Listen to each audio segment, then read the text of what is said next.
Back in the decade of the 60s, the famous theologian Karl Barth once gave a whole year's worth of lectures on the theology of the 19th century liberal theologian Friedrich Schleiermacher. And in order to enhance his lectures, Barth brought into the classroom in Basel a bust of Friedrich Schleiermacher.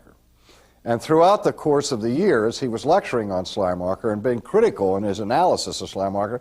He would direct his remarks to that bust that was there on the podium. And I was told by students who attended that particular lecture series that on the last day of class, when he was all finished with his critique of Schleiermacher, Barth walked over to the bust and said, "Well, so much for the theology of Schleiermacher," and took his hand and knocked the bust on the floor and broke it into 100 pieces. I'm not going to do that with my bust of Plato because I can't afford to buy a new one. But I would like to pose a question to you, Mr. Plato. You're telling us about all these ideas that have perfect being and are not in a state of becoming, and the things in this world are simply imperfect receptacles. What I want to ask you is, how do you know that? Now, what kind of a question is that? Plato, how do you know? Well, when we look at the history of philosophy, we see that philosophers are concerned with many different areas of truth. And in antiquity, the primary focus of the philosophers was on the level, or in the realm of metaphysics. And I've already defined that as the realm above and beyond the physical realm. They were interested in what might also be called, as another name for this, ontology. That is the science of being. What is the real essence or substance or stuff of reality? What is its being? That's the metaphysical quest in the history of philosophy. But a second major concern for philosophers historically and also in the ancient world was the subdivision of philosophy that we call epistemology. And epistemology deals with the science of learning. And it seeks to answer the question, how do we know what we know? Do we know things strictly through having a sensory experience of them by seeing, feeling, tasting, touching, hearing, and so on? Or is the primary way we get at truth through the formal actions of deduction and logic, the use of our mind? Or is it a combination of those two things? Or is it something else altogether, like flashes of intuition or mystical apprehension? Those are questions of epistemology. How do we know what we know? Well, Plato is important not only for giving to the world his theory of ideas, but also for expounding another theory that is identified with him called the theory of recollection. The theory of recollection. Now, to understand that, we have to step back a little bit. Remember where we were in our last session with his idea of ultimate ideas and imperfect copies in this world. Since everything that we encounter in this world is only an imperfect copy of the real ideal, or the ideal real, then if we're really going to understand truth, we have to get beyond the realm of personal experience, of senses, of what we see and perceive. We got to get beyond physical things to get to that ultimate realm of ideas. Now, Plato made an important distinction, a distinction between opinion and knowledge. And what he was searching for was knowledge. He didn't want to just canvass people's opinions and hear what everybody thought about this or thought about that. He wanted to get to real, sound, solid knowledge that you could take to the bank. Perhaps his most famous illustration is the illustration or the parable he tells about the cave. You've all heard of Plato's cave. To restate it quickly and in abbreviated form, he tells the story of some prisoners who from birth are chained inside a cave. And they are facing a wall. And there is a partition behind them, and then behind the partition is the entrance to the cave where some light from the sun comes in. And it bounces over this partition and so on, and casts shadows on the wall. Now, the way the prisoners are situated in their chains is that the only thing they can see in this dimly lit cave are the shadows dancing on the wall. They can't see each other. They only see the shadows of each other. And from their limited perspective, their whole appropriation and apprehension of reality is limited to the shadows on the wall. But what Plato is trying to say is the shadows are not real. I mean, they're real shadows, but they only are illusory images of the reality that they're reflecting on the wall. In order to have true knowledge, one has to get out of the chains and out of the cave and out into the light, where they can now see things as they are. Now remember, this is an illustration, because he does not believe that people who get out of the cave and look in light of the sun and look at objects have therefore entered into the realm of the ideal. No, he's using an earthly analogy to talk about this spiritual concept of knowing eternal ideas. Now, in order to get in touch with the eternal, what is required, much more than the senses, is the use of the mind. Because for Plato, the mind is interrelated with what we would call the soul. And Plato, who had been influenced by the Pythagoreans, believed that every human being has within his or her body an eternal soul. That soul, the soul of the person, has always been. It is eternal, and it is from the realm of the forms or of the ideas. And that eternal soul that is in your body has inside of itself already all the knowledge that there is in the eternal realm. So that when you are born with the knowledge of the eternal, the knowledge of these ideas already contained in your soul or in your mind. Now that may seem strange to us, but that's very important in the history of philosophy, because Plato is talking about what we call innate ideas. Ideas we are born with. Ideas that are inherent within the human mind. They're not learned. They're not acquired. They are innate. You're born with them. Now, a technical way to describe that in philosophy, and if you ever do study philosophy to any degree, you're going to come across this term again and again and again, so we might as well learn it. It's the word a priori.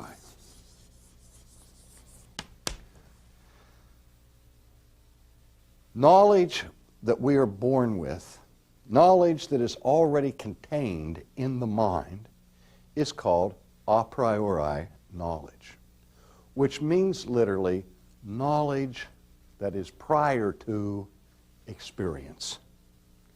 knowledge that you gain from experience, knowledge that you learn through observation and experimentation and through the experiences of life, you call a posteriori. That is knowledge that comes after experience. But a priori knowledge is knowledge that's built in, inherent, it's innate. Now, for example, how do you know that 2 and 2 are 4? Is that a mental knowledge that you have forever?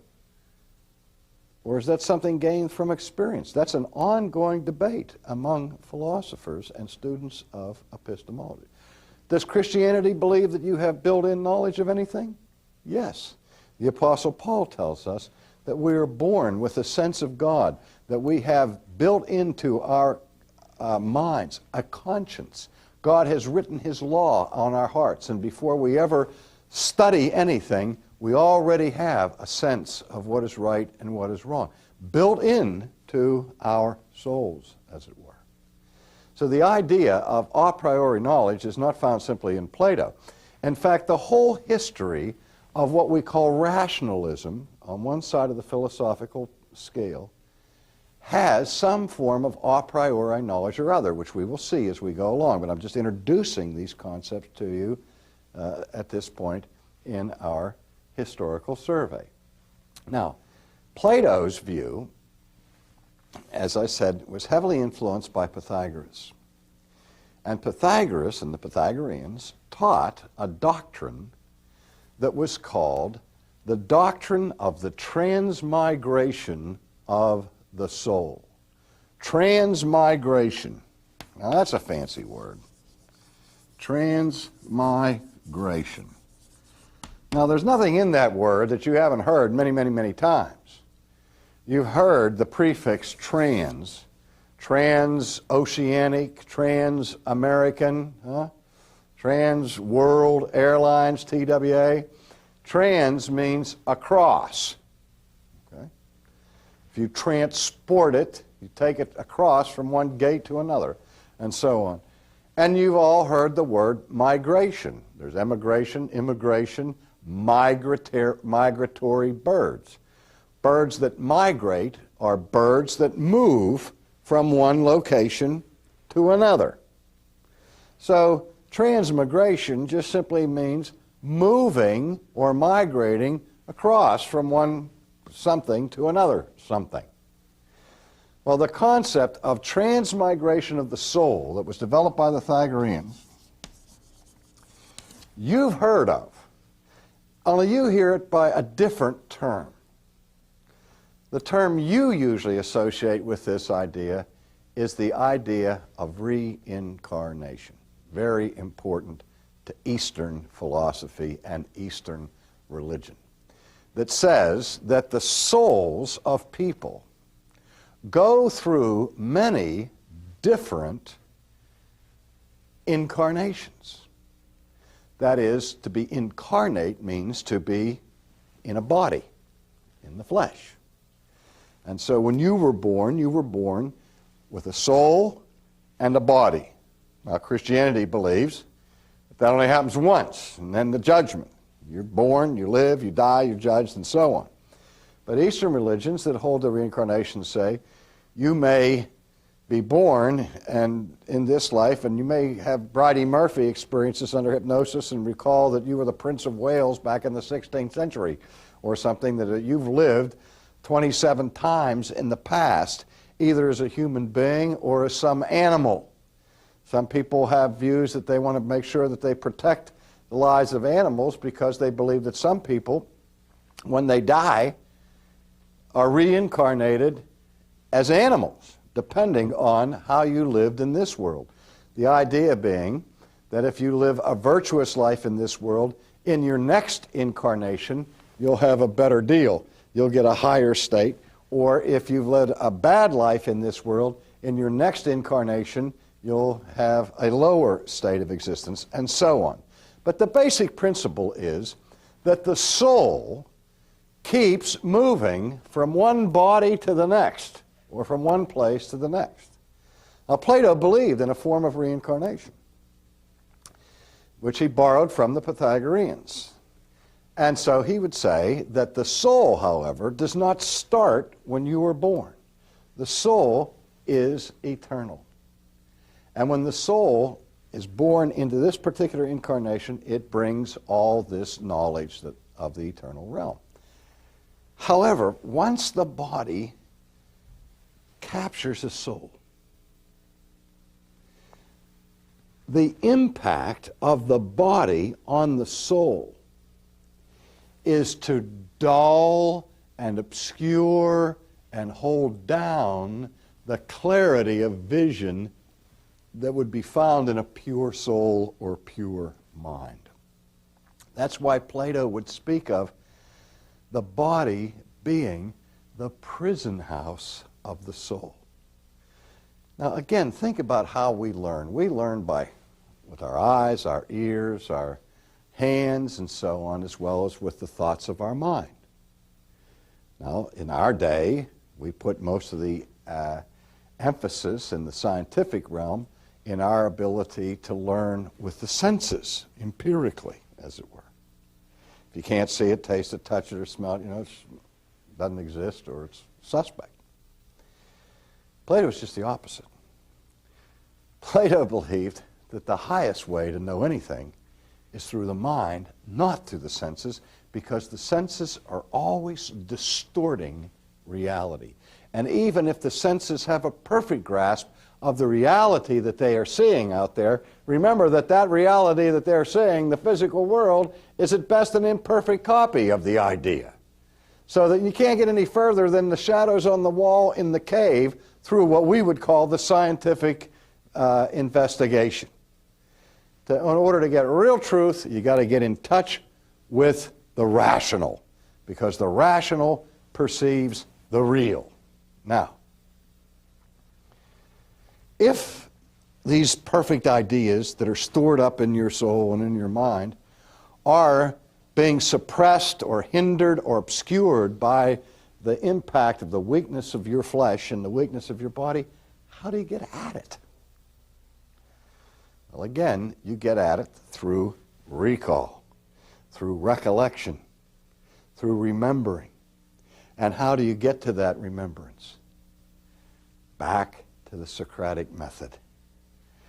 By questioning, by contemplating, by reasoning, by dialogue and debate, we try to cut through the prison bars of the body to get down to the rudimentary ideas that are long buried in the soul.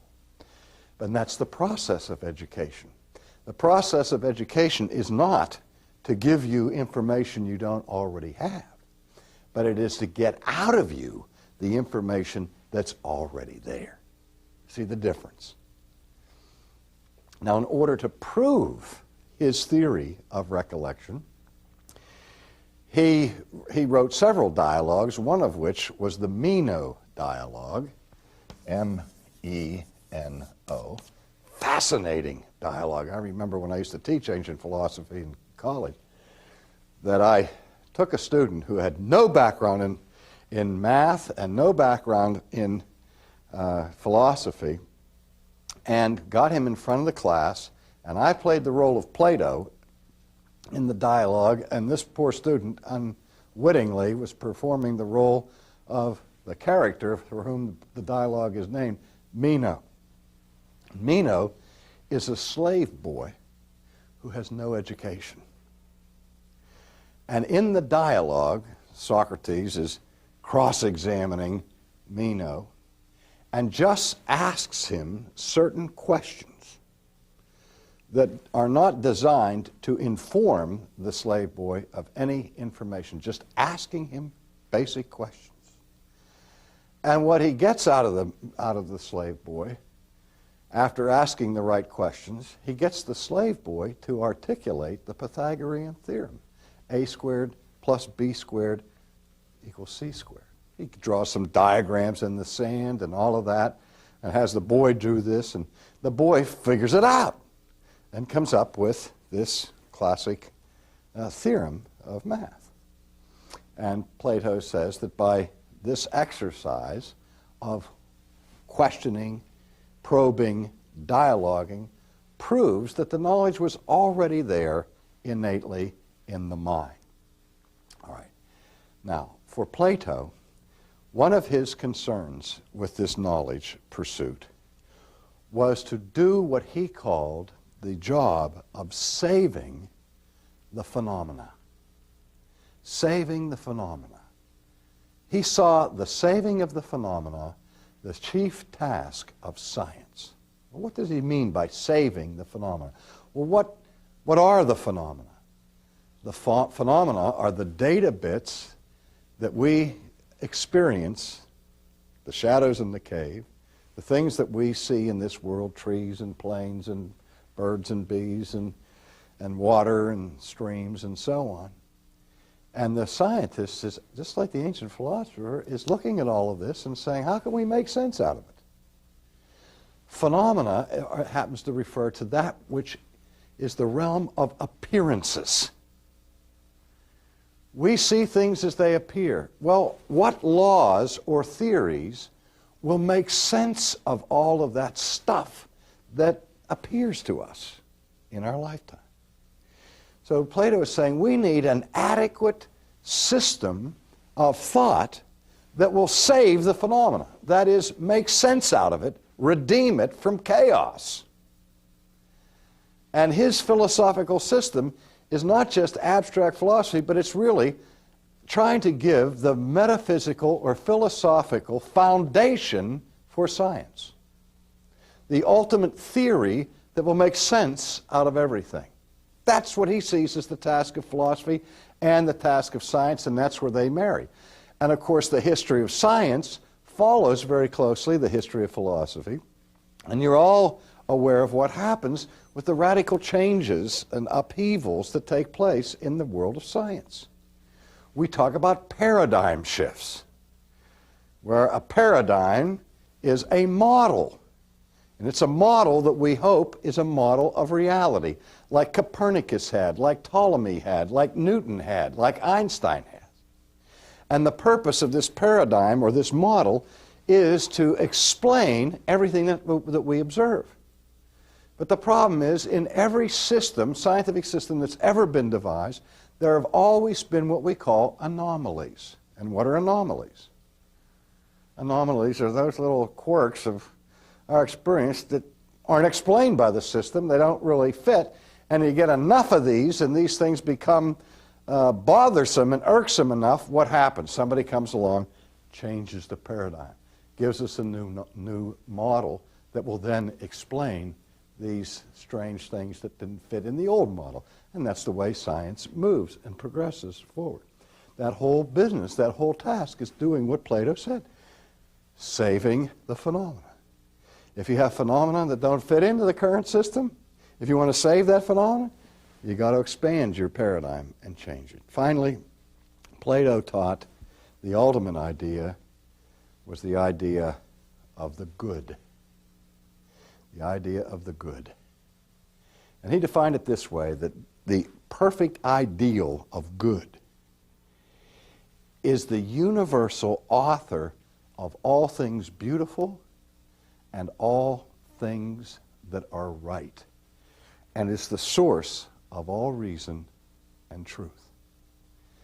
Now, there's a great argument among historians and philosophers whether Plato's idea of the good is Plato's God. He doesn't say that it is. But one of the reasons why it's so tempting to see it is because it looks so similar to the biblical concept of God, who is absolute, perfect, eternal goodness, who is the author and fountainhead of all that is beautiful, all that is good, and all that is true. Is it any wonder that apologists such as Justin Martyr would read the things of Plato and say, so much of Plato's thinking seems to reflect the influence of the Logos, the divine Logos, who enlightens all who come into the world.